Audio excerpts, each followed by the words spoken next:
I grew up in Berlin, Connecticut, went to Berlin High School, played golf at Central Connecticut State University my freshman and sophomore year.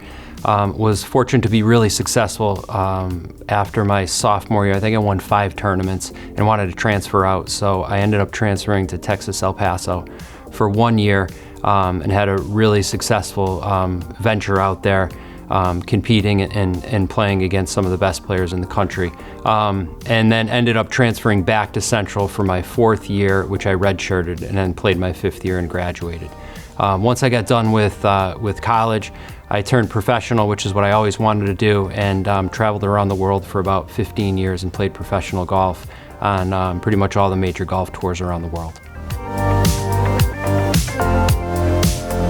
I started coaching collegiately at Central Connecticut State University in 2015 to 2018.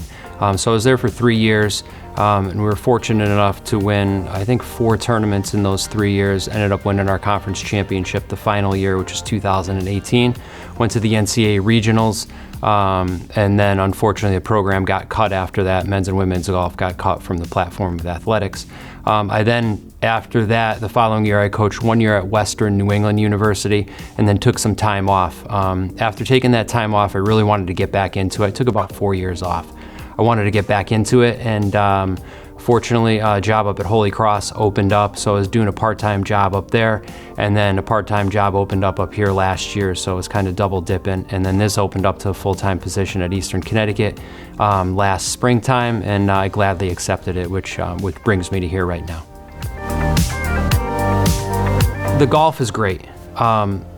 The golf is a great aspect and an avenue to use as a tool to get these kids to be super successful in life. There's a lot of parallels that golf has with life in general, and I run my programs based on that. I always tell my recruits coming in that golf, you're not here to play golf, you're here to get an education, and you're here to learn the values and gain some information as to how it's going to help you later on in life, and we just use golf as a tool and an avenue to drive that.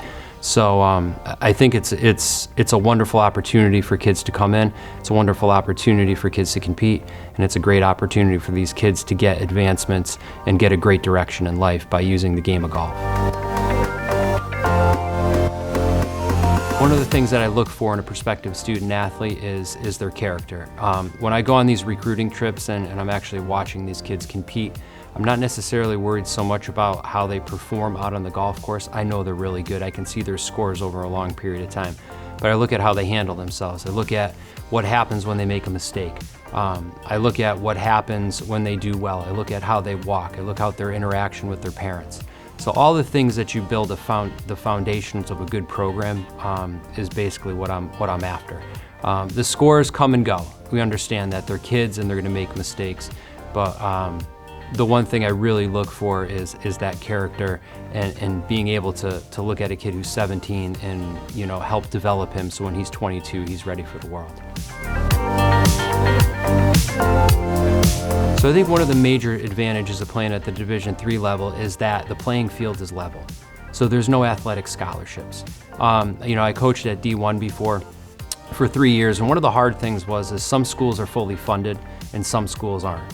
So you're competing against schools that have 4 to 4.5 scholarships back then, and some schools that only had half a scholarship. So the playing field is pretty lopsided. Here, you got to sell the school, you got to sell the program, you got to sell the environment. So the playing field is very level. A typical day of a student athlete is the golfers typically wake up early. So a lot of them, just because a lot of them work at a golf course, they're up at 5:30. A lot of them go to the gym in the morning.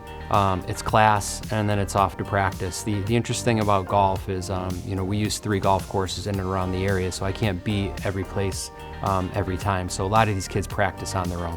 And really good golf and really good practice happens when these kids are by themselves. So their days are full. Whether it's with me or whether it's other kids or whether it's competing and going to class, the day starts early and it ends late.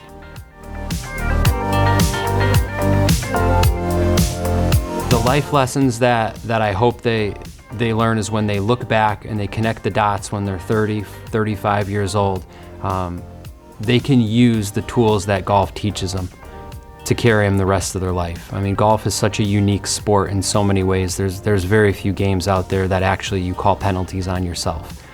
There's very few games out there where you spend 5 hours by yourself with no teammates. And all these things, when combined together, help prepare people for life. So my goal is to use this game to ultimately help kids advance in life, and having the opportunity to do it at a collegiate level is a dream of mine.